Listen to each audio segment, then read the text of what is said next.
Hi, and welcome to The Working Songwriter, the show where today's best songwriters come to talk shop. I'm your host, Joe Pug. Each episode here, we host a distinguished guest, and we ask them to go deep on their inspiration, on their process, on the general ups and downs of making a life in music. So, whether you're a grizzled veteran, name-checking T.S. Eliot in your folk dirge, or else a scrappy upstart, name-checking an Instagram poet during your DJ set, this is your show, because ultimately it is what every writer seeks most, an ironclad excuse to put off actually writing.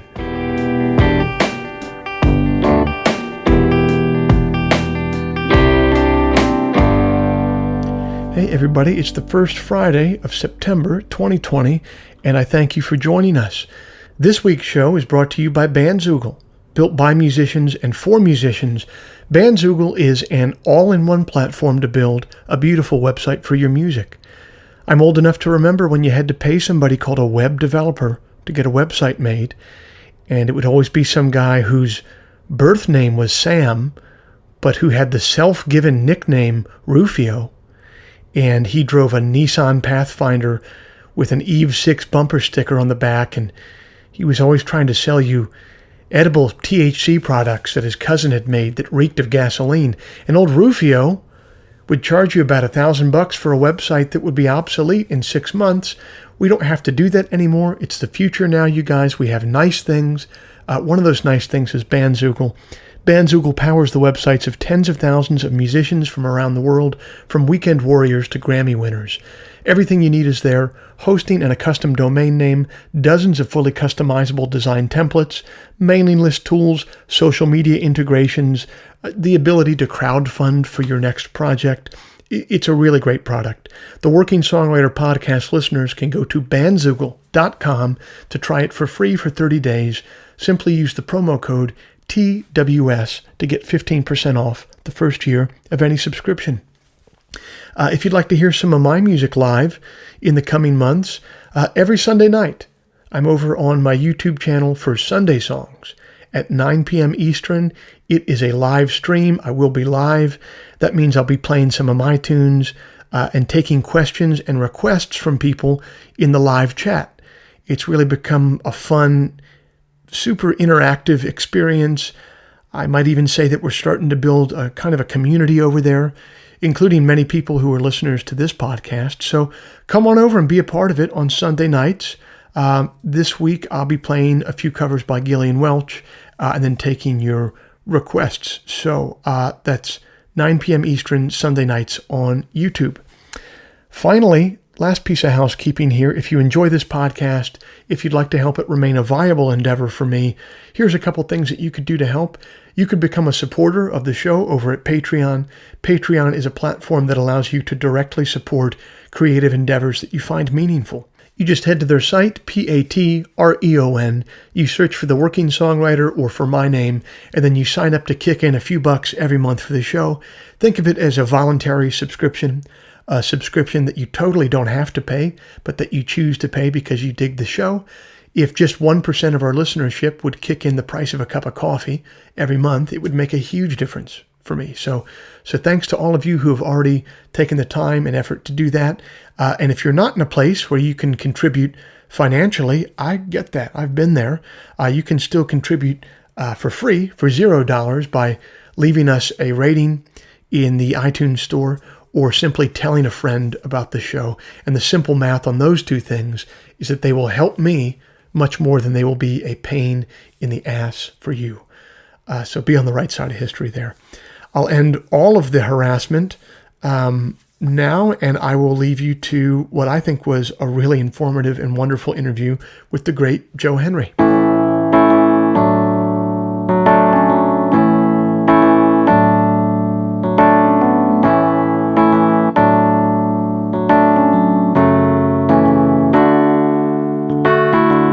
Our guest this week is a songwriter, producer, poet, and biographer. Joe Henry's career in retrospect reads like the daydream of a young artist walking through the great aisles of what is to come and grabbing everything off of the shelf. After getting his start playing clubs in New York City in the late 1980s, he's gone on to release, by my count, about 16 critically acclaimed albums. He's collaborated with T-Bone Burnett, Daniel Lanois, Ornette Coleman, Mark Ribot, and Van Dyke Parks. As a 3-time Grammy-winning producer, he's made records for Bonnie Raitt, Elvis Costello, Solomon Burke, the Carolina Chocolate Drops, Amy Mann, Aaron Neville, and many others. His 2016 collaboration with Billy Bragg won the two of them an Americana Music Award for Best Duo. He scored the films Jesus' Son, Knocked Up, and Motherhood. He's recorded for A&M, Mammoth, and Anti Records. His biography of Richard Pryor, written with his brother David, was published by Algonquin Books. His poetry has been featured in The New Yorker. The New York Times has written that he has built a trove of sturdy and mysterious songs, cryptic yet evocative, non-linear yet clearly heartfelt, rooted but exploratory. NPR has said that he's made a series of wondrously idiosyncratic albums that hovered at the periphery of the turn of the millennium mainstream. And No Depression has said of his latest effort that he delivers sparse, poetic, and illuminating songs. Joe is a giant of American music, and I've been trying to get him on this podcast for years now, and life continued to conspire in different ways that kept us apart, sometimes trivial, sometimes existential. But by a small miracle, we were able to jump on the phone this week, and I got to hear about his journey so far. Hearing him speak about his craft was just as eye-opening as I hoped it would be.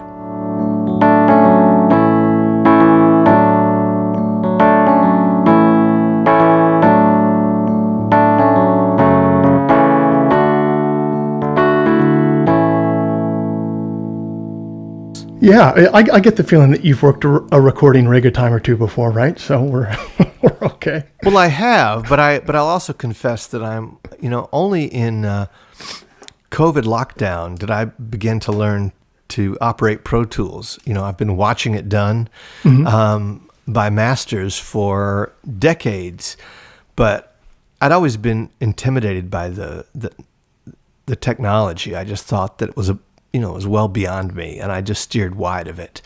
Yeah. But, for a couple reasons, one being that my wife and I are trying very hard to move from Los Angeles this fall, even if we can pull it off, which means moving away from my most, my dearest collaborators who are also my dearest friends. So when we went into lockdown, I just decided that for my own peace of mind, I had to assure myself that I could record at home viably and send things out to my dear friends for contributions, so that I felt free to leave here, knowing that it was not the end of these relationships, creatively or personally.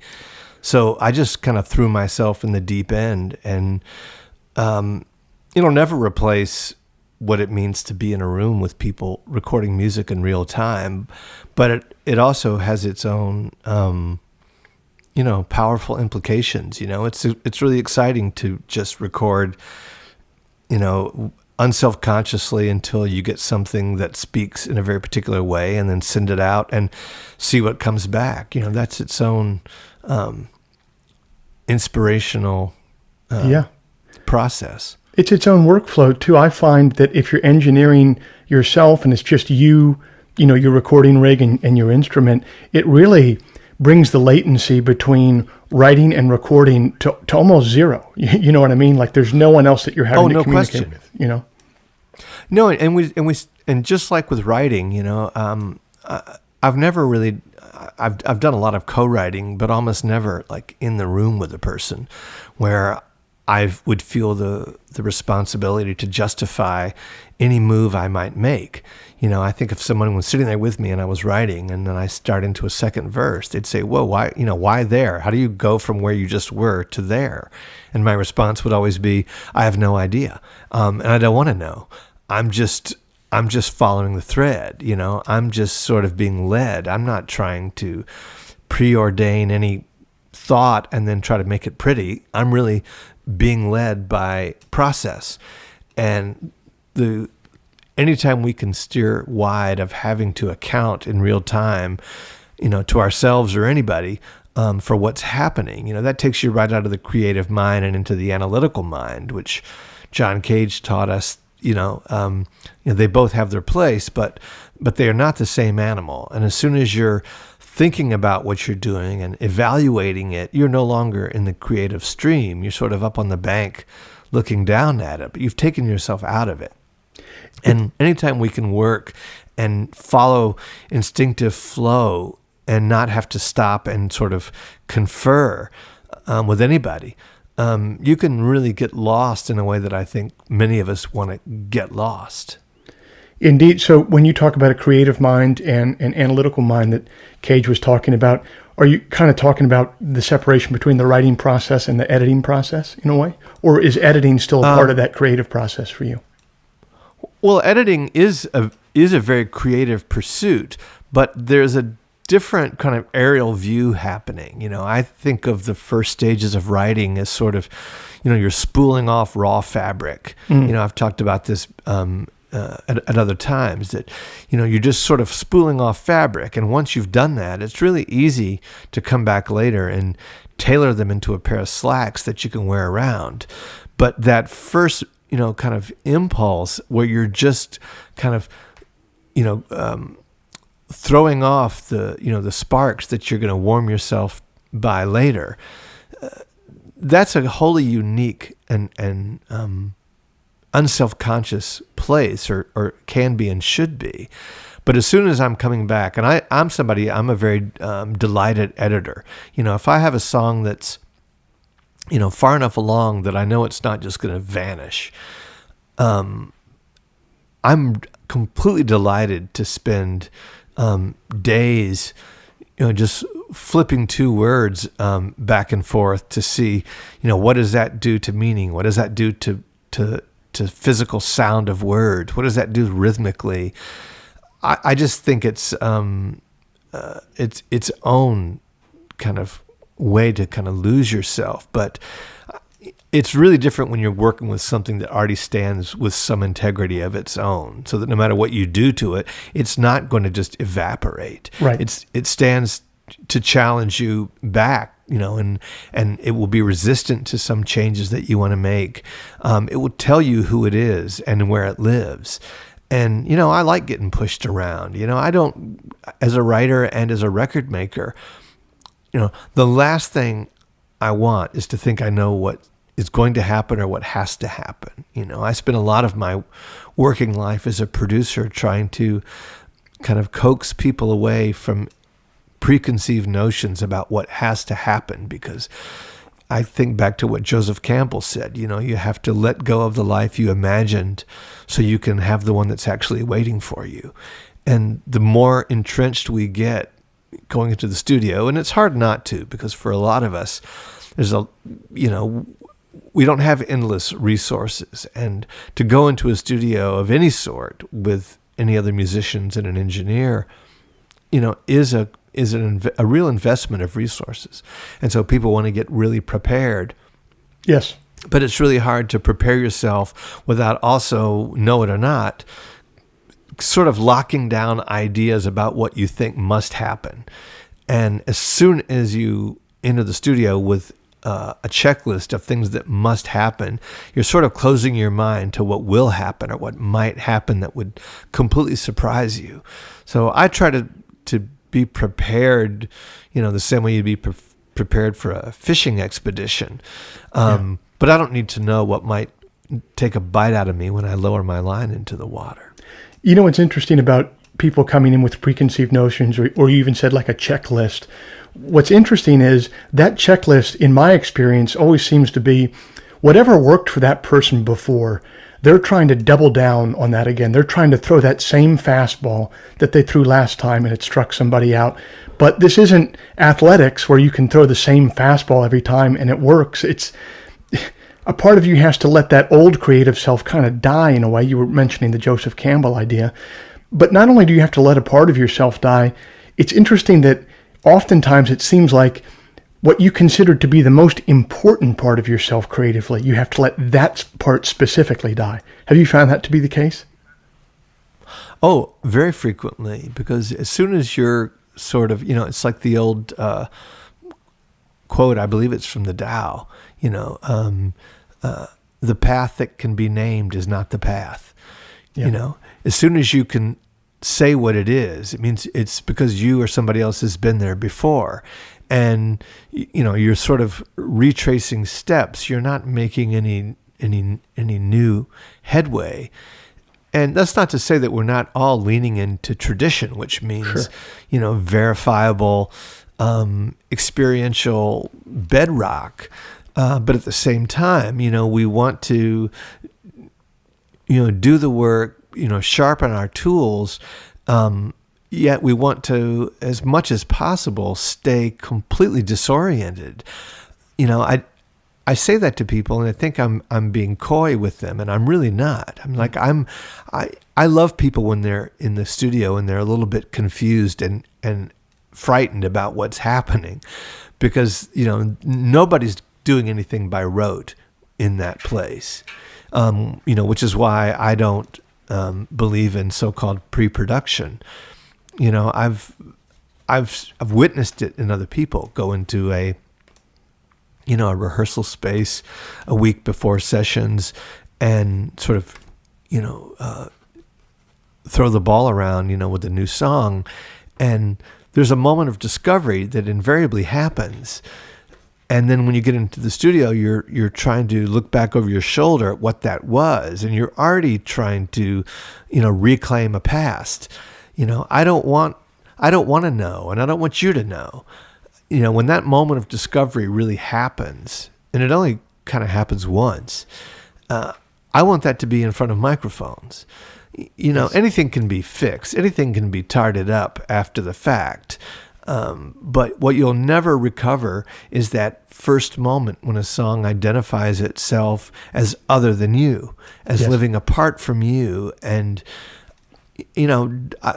my experience has shown me, both on my own watch and when I've just been visiting sessions of other people, that, if that moment of discovery has already happened, invariably someone is saying, "Oh man, what was that thing you were doing on the song the other day?" Right. "Oh, well, it was this." "Oh no, it wasn't that." "I know. No, I didn't feel like that." "Well, I'm sure it was. I made a note of it." And you're already kind of lost in this idea of recovery, rather than being completely swept away in discovery.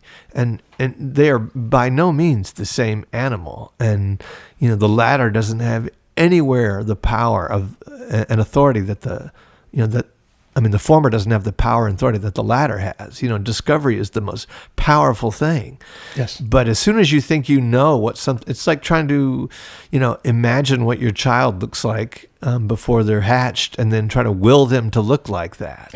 Right. And by the way, I'm really skittish about anybody who refers to their songs as their children. Right. I have children, Yeah. and that's not what my songs are. Right.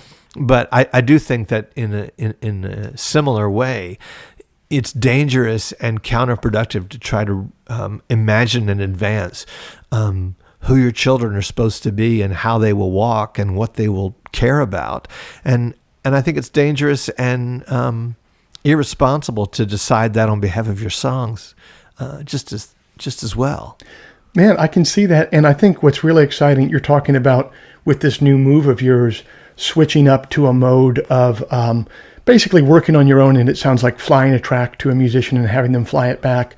And what's really cool is one of the main things, and you brought this up yourself a moment ago, that has prevented people from working in this intuitive way is the cost of being in a studio. And this new method of being at your home studio and flying tracks to people and having them fly it back, the cost comes down big time.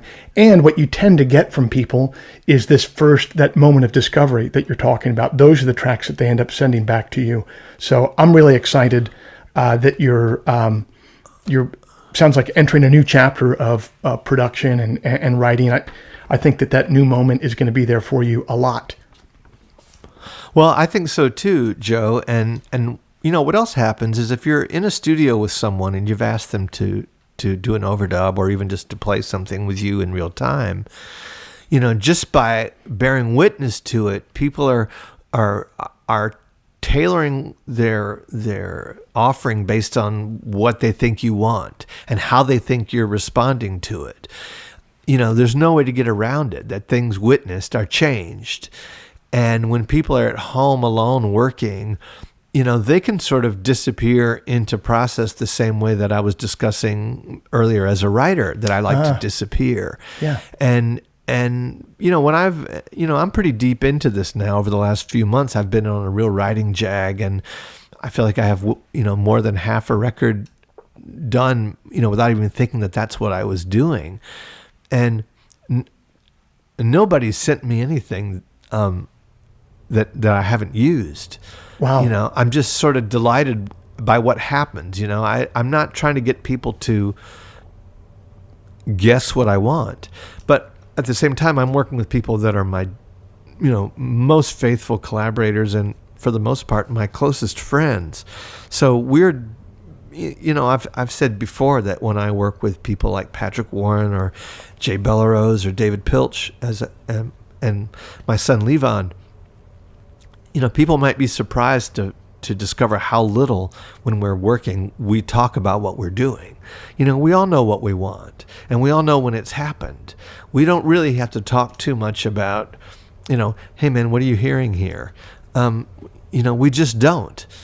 And we're playing on that now, where I send things out and I give people as little direction as possible, because I don't want to limit anybody's imagination to my own. I don't want Patrick Warren to be limited by what I can imagine he can do. He surprises me all the time, and I'm never happier than when I'm completely surprised by what something has become. I'm not somebody who has one idea that it has to go this way, and if you can't give it to me, I'll find somebody else.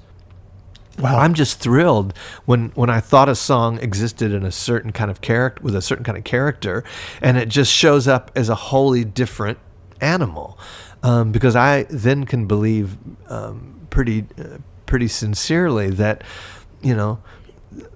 that the song itself has its own will.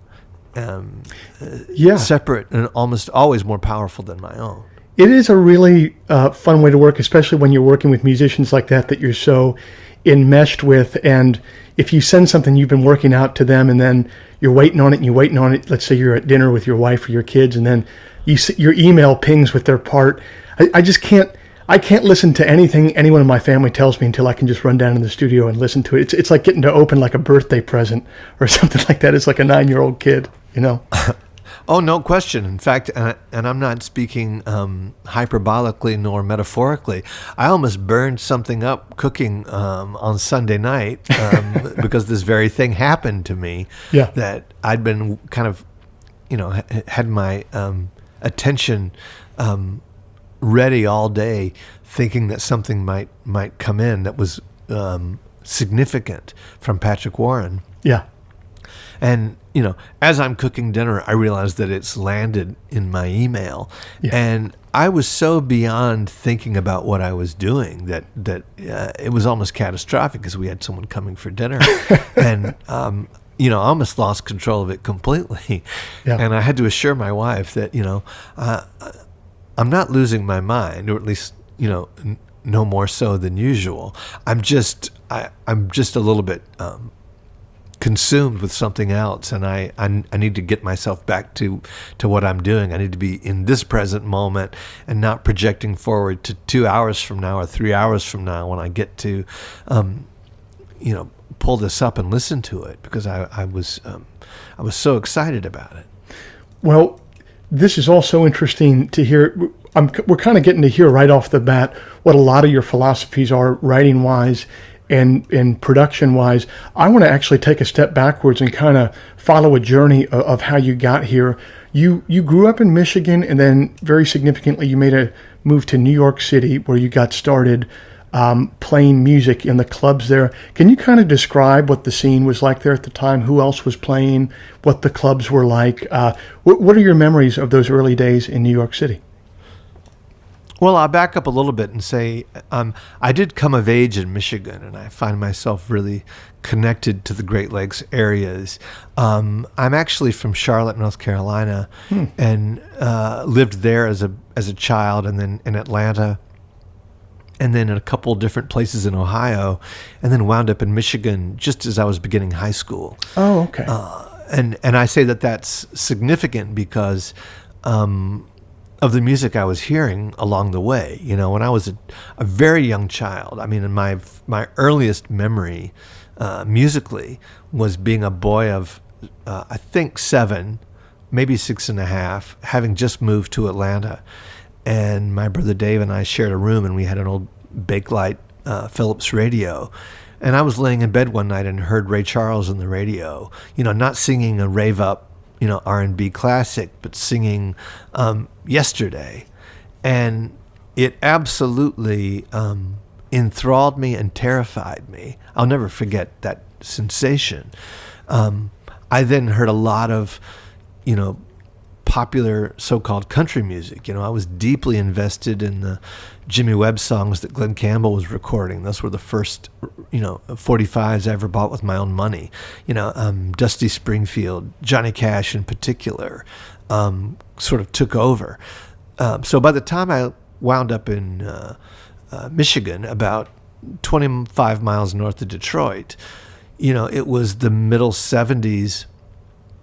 And, you know, Motown reigned supreme, and it was an incredibly fertile time for that music. And it just connected a lot of dots for me, and it expanded my mind. I also became a serious jazz listener there at the same time, courtesy of a really close friend from high school. But by the time I moved to New York, this is after I'd gone to school in Ann Arbor, it was not an easy time for me, Joe, because I was, you know, it was a band's world in New York in 1985 when I moved there. It was not a singer-songwriter's domain by any stretch. Man. And I was living a very vacuumous existence. I didn't know any other so-called singer-songwriters. You know, and I was fighting to survive, you know, playing at CBGB's at literally, they'd put me on at 2 a.m. And my sound check would be 1 p.m. It was the most brutal. It was like being in the army. Yeah. And I was getting my ass kicked up the hill every day. And it was, you know, by the time I'd finished a gig that began at 2 a.m, you know, and found a place to park the van back in Brooklyn, and then got up at 7 a.m. to return it. You know, it's like, you know, how much money can I afford to lose and keep doing this? You know, it was really demoralizing because everybody that I knew, and I didn't know that many musicians. You know, I'd become friendly with, you know, through some mutual friends. You know.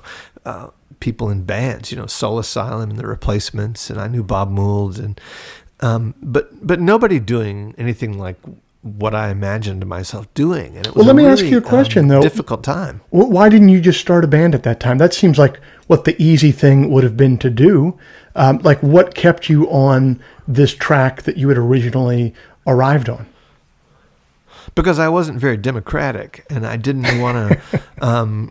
You know, I had people that played with me. I had assembled a band for myself, but I didn't really feel like I was supposed to be doing anything by committee. You know, the songs that I was writing and the songs that I really wanted to write, you know, I didn't think it would fly, you know, if I was, you know, one of a group, you know, and quite frankly, you know, if I was doing it again, I would have at least worked under a band name.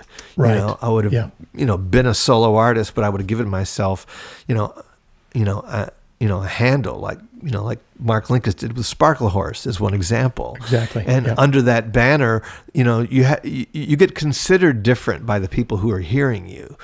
You know, just by operating under the name of a band, you know, people just judge what you're doing with a different meter, you know. Yep. They really do. I wasn't smart enough to do that at the time. I really believed I was supposed to just sort of, soldier on, and I did, but it was a really difficult time. It was a great education, but it was really demoralizing. And I had a couple really classically bad early record label experiences where I was really taken advantage of. And, I hesitate to tell those stories because everybody has one. I'm not trying to say it was unique to me, but it made it really difficult for me to work and find any forward motion. Was that your deal with A&M? At the point pre-A&M, Okay. when I was on Profile Records, that was my first record deal. When Profile Records, an independent label in New York, had a couple of big hits with Run DMC, the man who owned the label, I think imagined himself to be David Geffen or something. I'm going to do everything.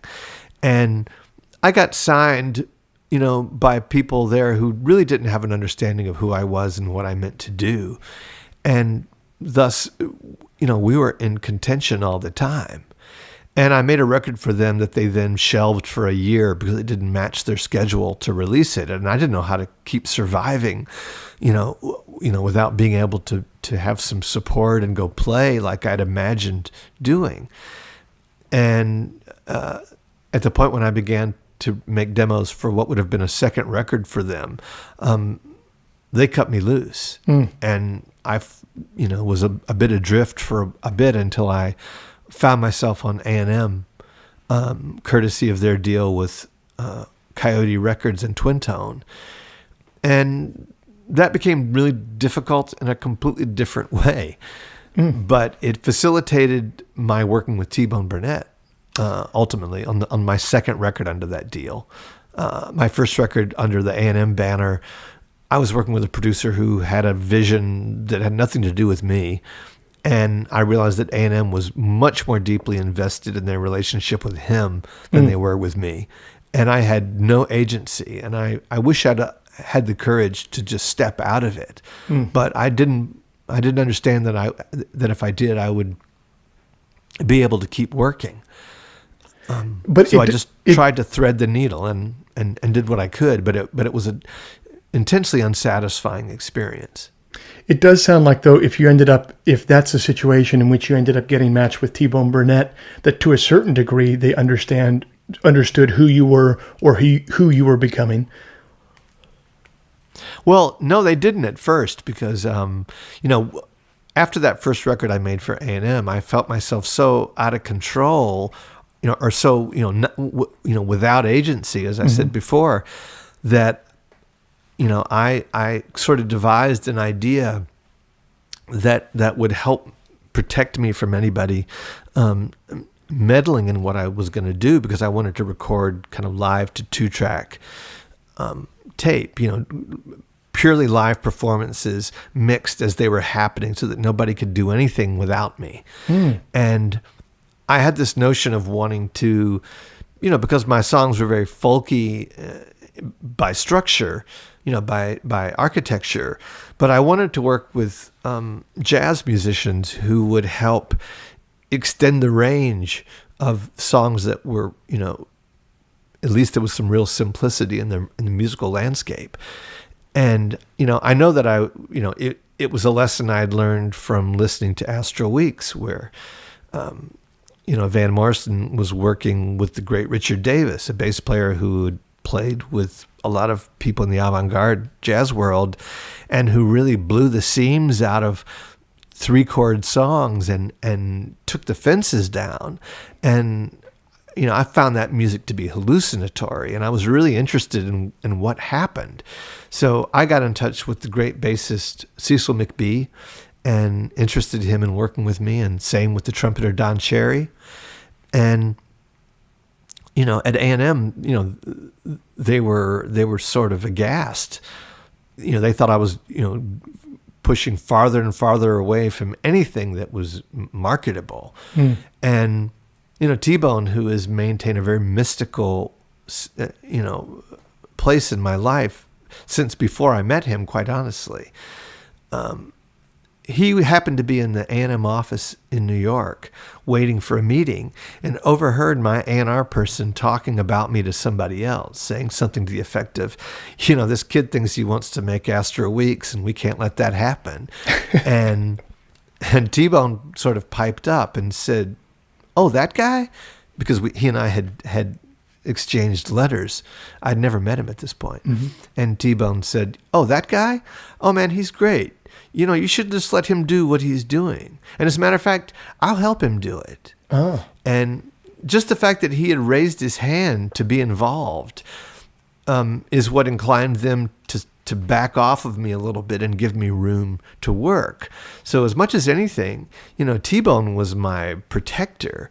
He just was my gatekeeper and helped facilitate me doing what I had imagined for myself wanting to do. But I was very naive as to how to do it. And, he just had a instinctive understanding about who I was and where I needed to go. And we've never not been working together since that time. He's my professional godfather.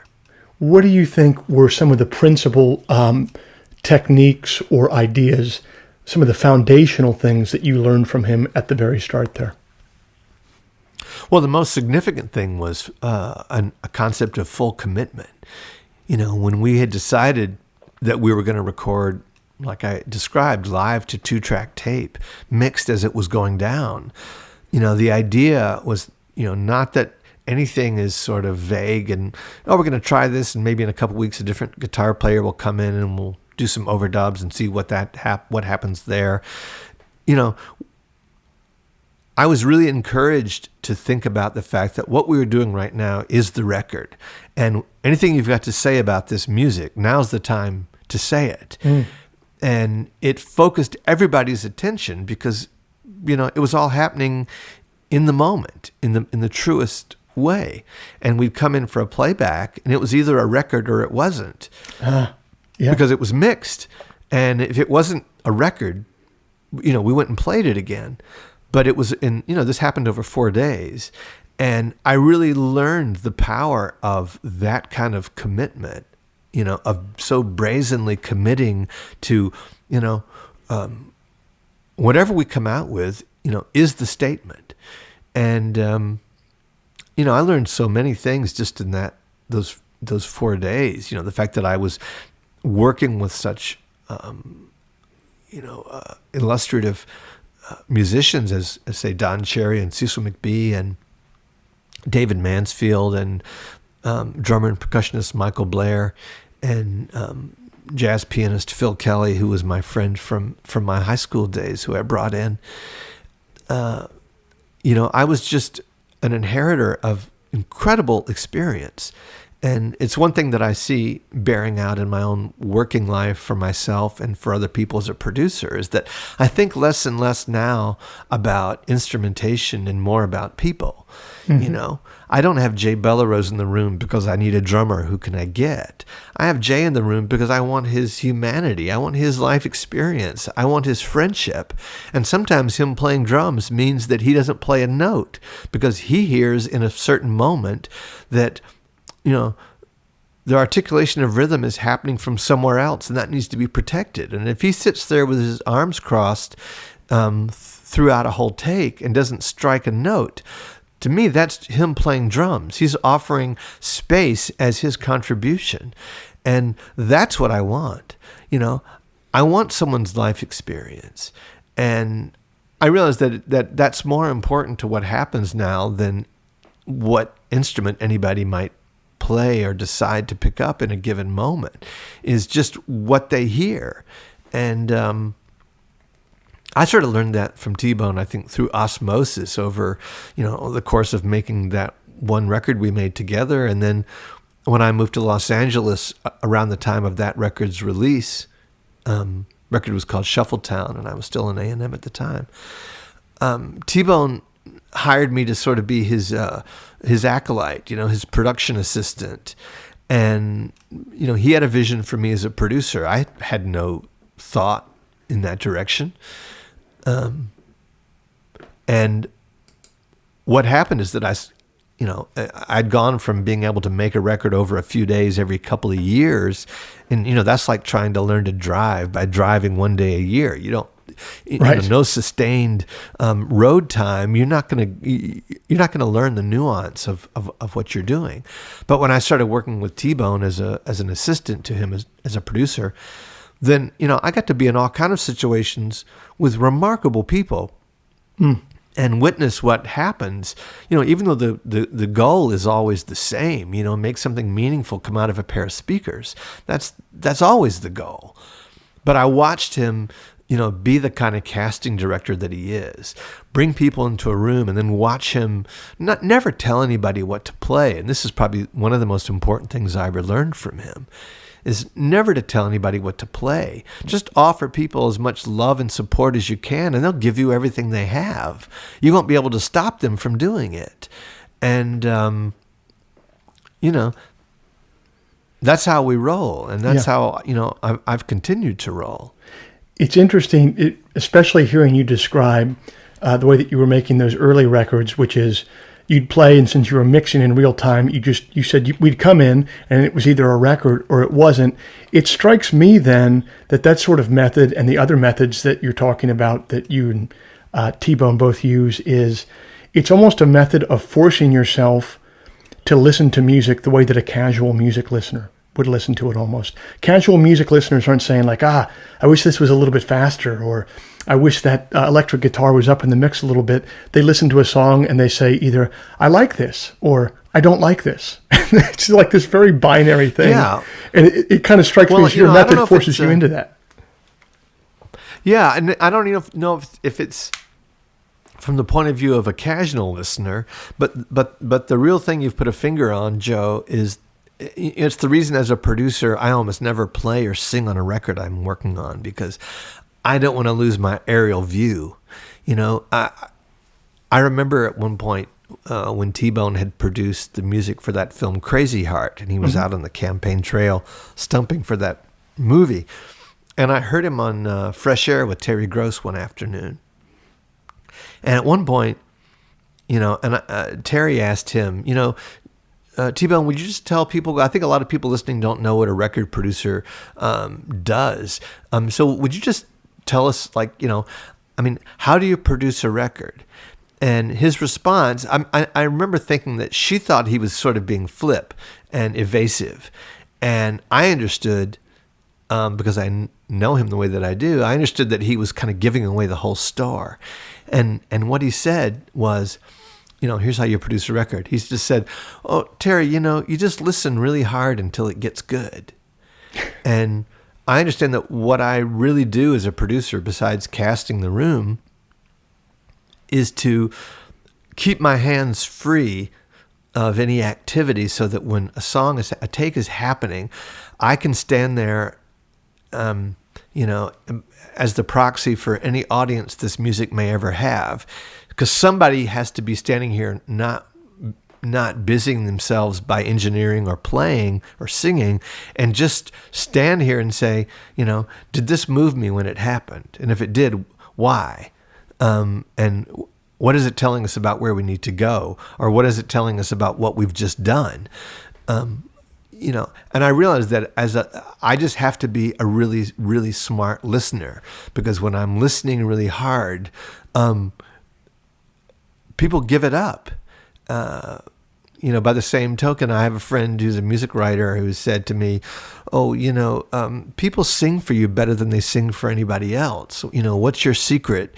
Why does Bonnie Raitt sound like she does singing on your watch? And I just said, if I have a so-called secret, and I don't really think it's a secret, but if I have a method, it's just that I always sit where the singer can see me. Then they know that I'm listening. They know I haven't gone out of the room to take a call. I'm not doing email. Right.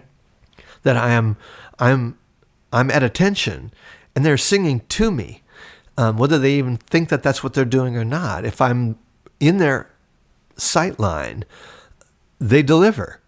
And I feel like that's, at a point, my most important job is to make sure that people know that they are being heard. And as we know in other aspects of life, when people feel seen and heard, they're more likely to be their complete self. Yes, absolutely. Absolutely. And, it strikes me, a couple of years ago on this podcast, I had on Ian Mackay of Fugazi and Minor Threat, and I was talking to him about what he was writing currently at the time, and he said, I'm having a hard time writing recently because I don't know who I'm writing for right now. And in a way that kind of reminds me of what you just said. If someone's singing, if they don't know who they're singing to, if they're just singing into the void, into the gaping maw, a certain attitude, a certain personality will refuse to show its head. But if there's someone specifically listening to them, maybe there's a different level of concentration and intensity and humanity that goes into that take. I would agree with you. And to that point, two thoughts. I mean, there's a great clip that exists. I think it's from 1965. Walter Cronkite was doing a profile of Frank Sinatra on television. And you can find this clip. They're filming Frank in the studio, and he's cutting what we understand as the master take of A Very Good Year. And Sinatra is employing this technique that he did quite frequently, which is right in the performance room, full orchestra behind him. He's got about 10 friends sitting in folding chairs drinking wine in front of him, and he's singing to them. He's performing to them. He's aiming his performance to them. And so he's kind of pushed away the abstraction that the studio can be, and it's no longer abstract. He knows exactly who he's sending this to, and he knows exactly what their response is in real time, which, feeds back to him, and he pushes harder. It also reminds me of what Kurt Vonnegut said, that, every artist, whether they know it or not, is working for an audience of one, either for themselves or for somebody. And because of that, we understand that there is a real, pointed light of intention. I sometimes, before I will go on stage, I'll think about a person that I want to deliver for, whether they're there or not, because it will give my, my performance a certain focus. If I think about my wife and, whether she's in the house or not, that I need to send this out so that she could receive it. Or I think about my brother David, or I think about any number of people who I know, whose hearts I would want to move. And that kind of refines my effort in a way that doesn't quite happen when you're performing just into the void, into the ether, into the abstraction of, posterity. That's dangerous.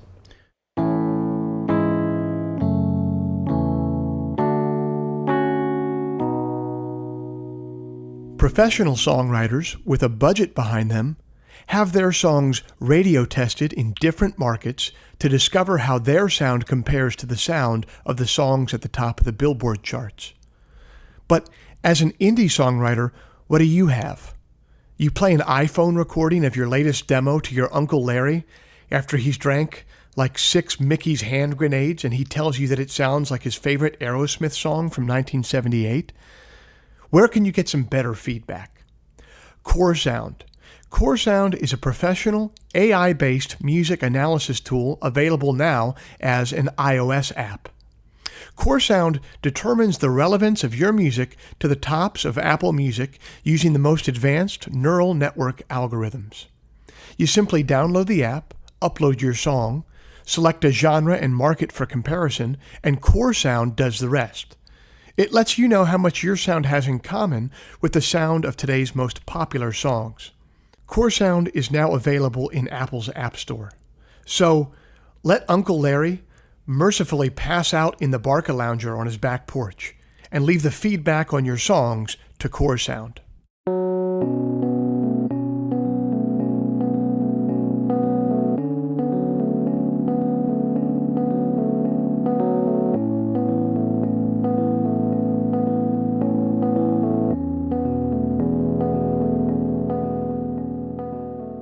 You heard Joe talking about his trepidation about becoming a producer for other people's albums. Even though he was hand-picked by the Grand Master himself, T-Bone Burnett, there was still something about it that made him feel like he was surrendering.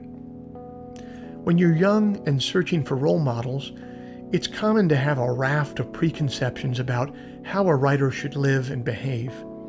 You read Bukowski and you think, real writers quit their day job and slog it out in a motel that rents by the week. You read Rimbaud and think to yourself, real writers burn bright and finish their best work before they're 25. It's also common to have a head full of anecdotal superstitions. You write one good song in the morning and it's, I can only write before 9 a.m. You write one good song after a breakup and it's, I can only write if my personal life is tumultuous. You write one good song after a coffee and a cigarette, and well, actually, it is much, much easier to write a good song after a coffee and a cigarette, but we'll leave that aside. The point is, you can lump all of these preconceptions and superstitions together and simply call them hang-ups, because that's all they are. Fast forward a couple decades, and Joe is both an accomplished songwriter and a sought-after producer. Despite his earlier hang-ups as a young man, he never had to make a choice. And in fact, one discipline only informed the other. Myself, I've learned that my journey isn't going to look exactly like the journey of my heroes. And more importantly, my journey going forward won't even look like my journey so far. And I'm at peace with that now. If only I could still drink coffee and smoke cigarettes.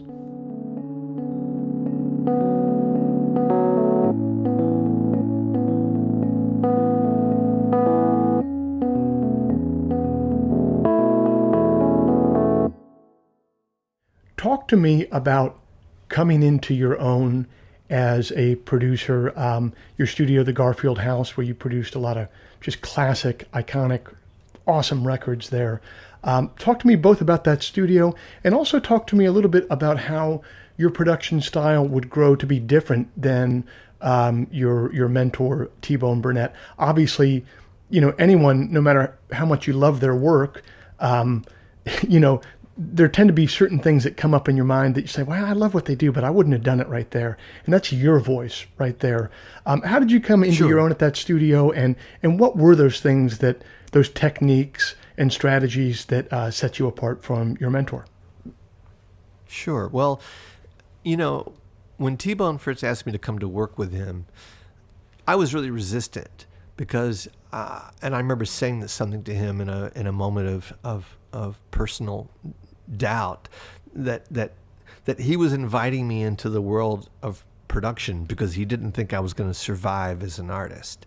And I think I may have said out loud even, those who can do and those who can't produce.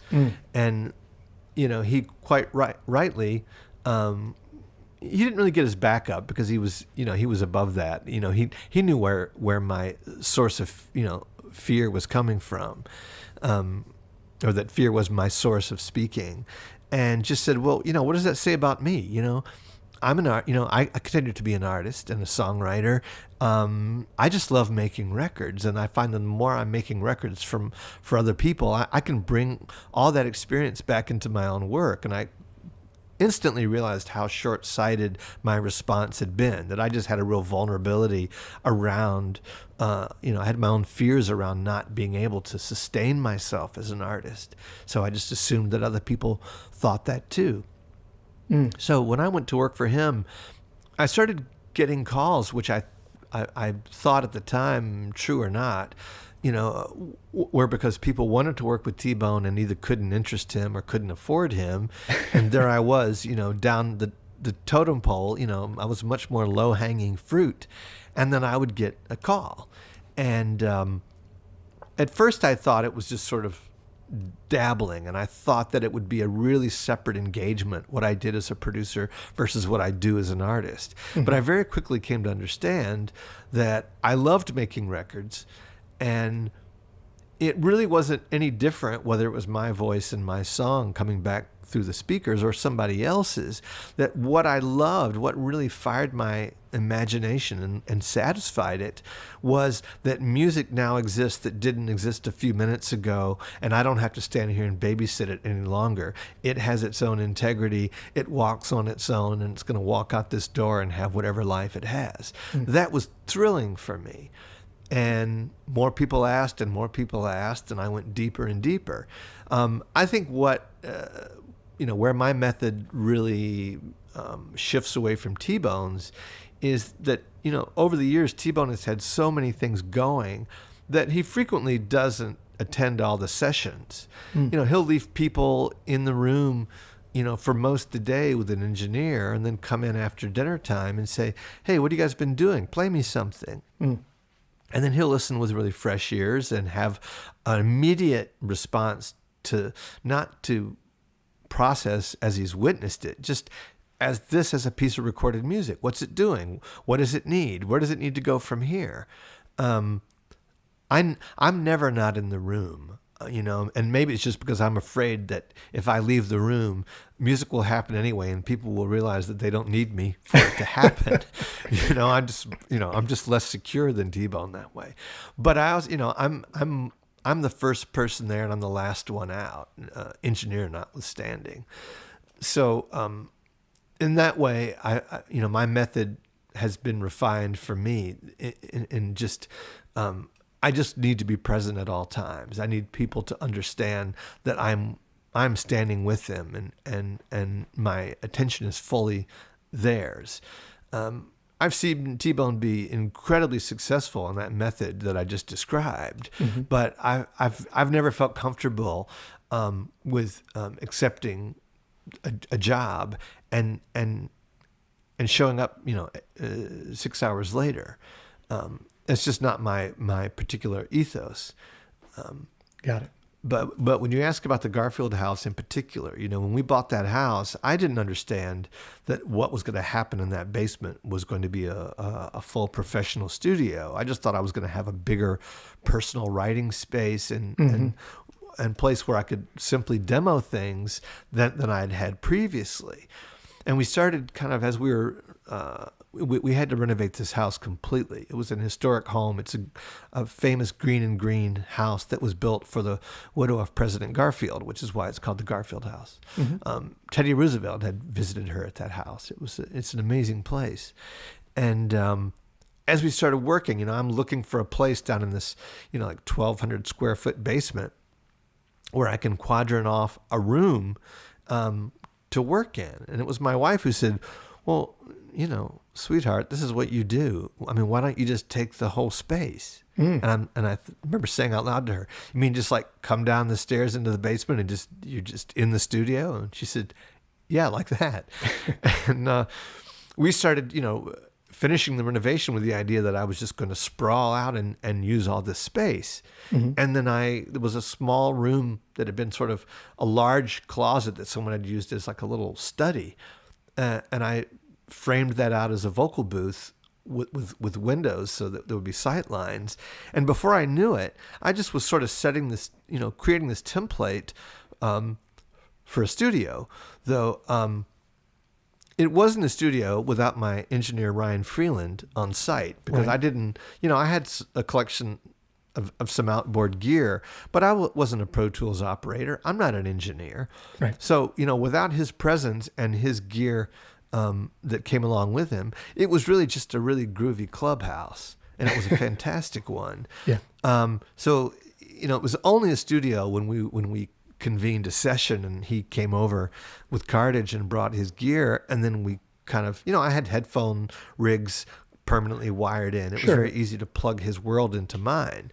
But it really happened by degrees, where I understood what the space offered, and then, it sounds like I'm trying to be overly mystical about it, but people just began to show up. And I just kind of can't believe, in retrospect, the people that came through the door there over a 9-year period, from, Alan Toussaint and Aaron Neville and Loudon Wainwright and Bill Frisell and Van Dyke Parks and Mose Allison and Rodney Crowell and Lucinda Williams and Over the Rhine and Birds of Chicago and Bonnie Raitt. I mean, it really does kind of go on. I mean, that's not half of the people who came through there. Right. And it was just an extraordinary time in our lives. The fact that we are talking about leaving Los Angeles imminently, my wife and I were just talking 2 nights ago about what happened in that space. And, it was incredibly generous of my family because, the records I made there usually happened over 4 or 5 days, a Monday through Thursday or Friday.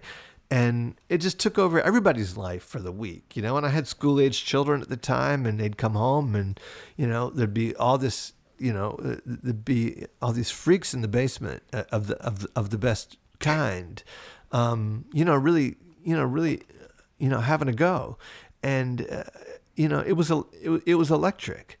And, I sometimes, left a side door open for the neighbor and invite, pull the Sinatra trick that I described a moment ago and have a friend come over and just, when I was making Aaron Neville's record, I just recall there was a moment when I thought he was flagging a bit and invited my neighbor over, a wonderful woman who's a deep music listener. And it just snapped everybody into attention because there was some new person sitting there doing nothing but listening. Right. And again, everybody just sort of refocused. And, when we made the Carolina Chocolate Drops record down there, we had a whole version of the record in the can. And then the last night that we were all together, I invited about 20 people from the neighborhood, really just close friends who I knew loved music. And we set up a table outside and put out wine and had everybody crowd in, sitting up the stairway, all along the walls. And we just played through all the songs again and recorded them. And I just told everybody, we just need clean starts and clean endings. So if you're going to applaud, give it, wait for my sign that we're all clear. And we just ran through everything again. And the energy level came up considerably because they were deeply, much more comfortable in live performance than they were in the studio at that moment of their lives. Mm. And, I know that we beat a few things. And it was really exciting to watch that happen and understand how I was able to shift the dynamic just by inviting people in. That idea that when you remind people that they're being heard, something else happens. Just like, we hear about, scientists say that, molecules being observed change. Yes. Yeah, I've heard that before. What was one of the most effortless records, either your own or someone else's, down there? Well, the first thing that comes to mind, I made a couple records with Loudon Wainwright, who's a dear friend and a hero from my mid-teens. And we made a record, we had scored the film Knocked Up down there together in the basement in collaboration, and then kind of made a soundtrack album that had a lot of finished songs as well. Because, both of us being songwriters, if we wrote a 20-second cue that had anything going on, over the weekend, one of us would turn it into a song, and then we'd record the whole song. Can't help by yourself. The time we finished the score, we couldn't help ourselves. But what happened after that is that we started kicking around this idea of revisiting really early songs of Loudon's. Most of them he had recorded just vocal and guitar. Not songs to re-record for any gratuitous reason, but just songs that might have a different voice, coming from a man who was, 65 and not 22. Mm-hmm. And we made this record called Recovery. And these were songs that I had loved, and been really devoted to since I was, 15 and 16. And talk about just... And Loudon is grown to be just a peerless singer. I mean, he's one of my favorite singers. He's really a great vocalist. I don't think he gets nearly enough attention for his singing. And we had this remarkable band, Jay Bellerose, David Pilch, Patrick Warren, and Greg Leese, most particularly. And, it was a night after a scoring day. We worked on Knocked Up, and we'd been talking about this concept. And we'd finished dinner. We'd all had a good bit of wine. Usually that was the end of the day when we broke for dinner. But we, everybody was still there. Everybody was really enjoying the hang. And I just said, look, let's just go downstairs and just rip through one of these old songs we've been talking about, revisiting in a full band way, and let's just see what happens. So we're not just talking about it anymore. We actually have a template for what this might be. And we went downstairs and we recorded his song called Motel Blues. And it sounds like something off Beggar's Banquet, and I was just completely over the moon. And, when we dug into it, maybe a week later in earnest, you asked me, it was absolutely effortless. I don't know if I've ever laughed as much making a record. And I mean, just the laugh of recognition, the laugh of delight in what was happening. Yeah. I don't remember a minute of it that was struggle, that we were chasing anything we couldn't get our hands on. The fish just jumped in the boat all day, and it was remarkable. Well, give me the other side of the coin then. What was the record where the fish was just jumping out of the boat, and every time you try to grab it, it'd slip out of your hand? What was a particularly tough one, and why do you think it was that way? Well, I hope I'm not speaking out of school. I don't think anybody would mind. Yeah. When I made the Carolina Chocolate Drops record, they were in a really difficult place as a band when they showed up to my house. Mm-hmm. I didn't know them before, so it took me a minute to register what was happening. That, as personalities, they were very fractured, but they knew that something was happening for them as a band that none of them had alone. So they were sort of married to this idea of working together. But frankly, they were not on speaking terms in truth when we began to work. And I didn't really understand that. Nobody announced that to me. I just had to kind of recognize it. And even though the record, won a Grammy for them and for me, and they probably toured it for a couple of years, it was it was a remarkable moment for them as a band. But there was nothing fun about it. There was no joy in it, not for them and not for me. And it's probably the one record, and the only person I would be concerned about is Rhiannon Giddens, because she has grown to be a really, really close friend and a very frequent collaborator. I produced her last record. We've done many other things together. We've written together. I've brought her to a festival I was curating. It's a really important relationship to me. Mm-hmm. But I really don't think she would mind me sharing that. That's maybe the only record I ever made, much less down in that basement, which was so intimate. Mm-hmm. To have people into your home.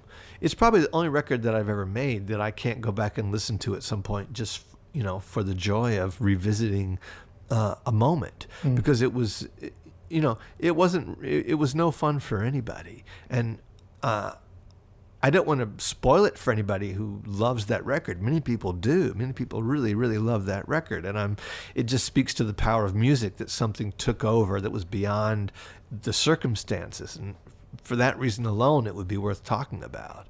But,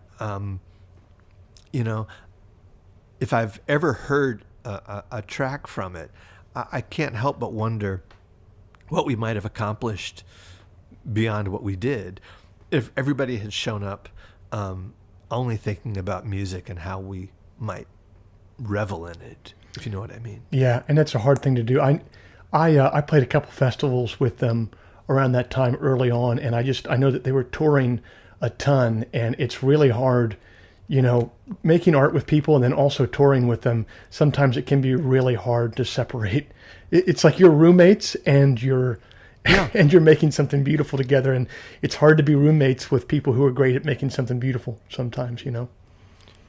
Sure, and I'm not judgmental about it. I mean, I have a great affection for all of them. Yeah. And for that opportunity, I still have a lot of gratitude for that opportunity. But I struggled with it for a while because I kept thinking that, if I was a better producer, I'd be able to do something that would turn the key on this. And I've had to realize, I did learn after the fact that it's a very arrogant thing to think that you're going to have anybody's relationship for them just because you're the, you're the producer. You've been invited to drive the boat. At a certain point, I understood that what I was asked to navigate had very little to do with me. And I had a lot of responsibility, but there was a certain aspect to the process that did not concern me. I had to live with the consequences, but it was not anything that I could affect in any meaningful way.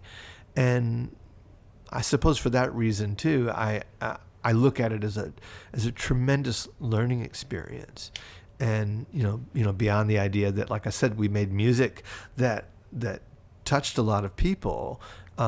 And I wasn't sure that was possible, that people would be able to be, living through such difficulty and yet making music that was, buoyant in its own nature. Indeed. Talk to me a little bit about, you mentioned we started our conversation here talking about your new workflow. And the reason that you're going to be having a new workflow here most likely is because you're getting ready to leave California. What's taking you out of California? Where are you going and why?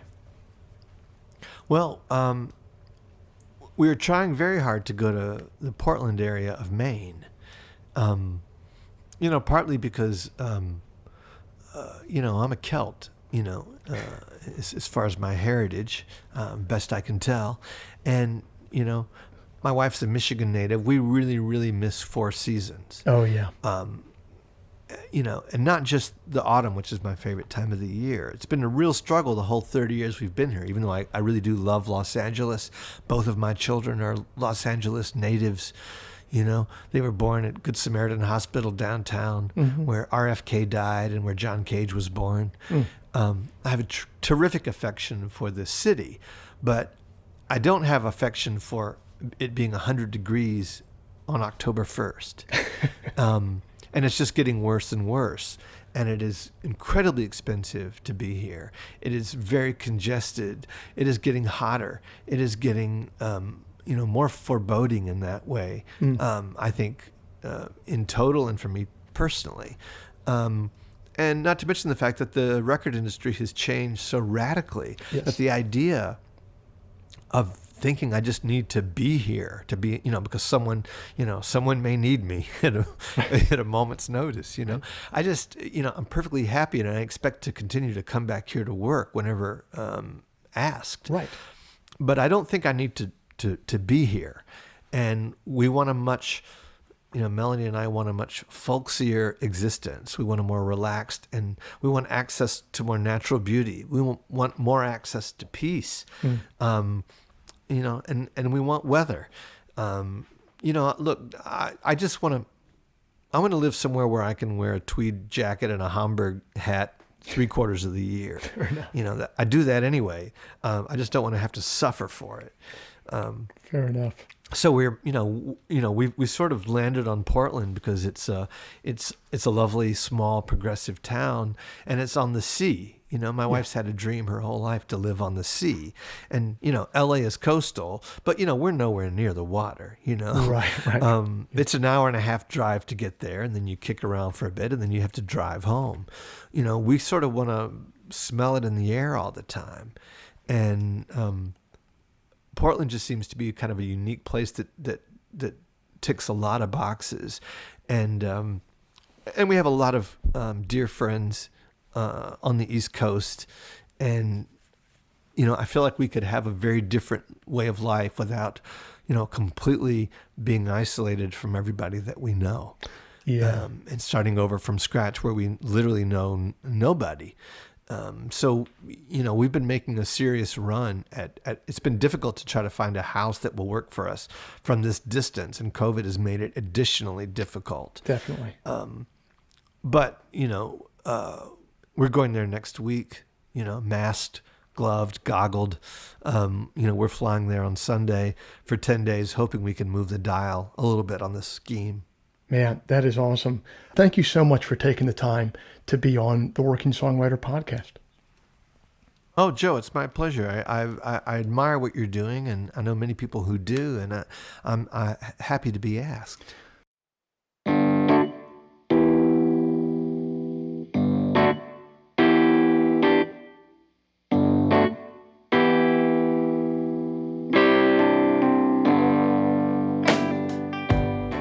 That's our show for this week. It was brought to you by Bandzoogle. Built by musicians and for musicians, Bandzoogle is an all-in-one platform to build a beautiful website for your music.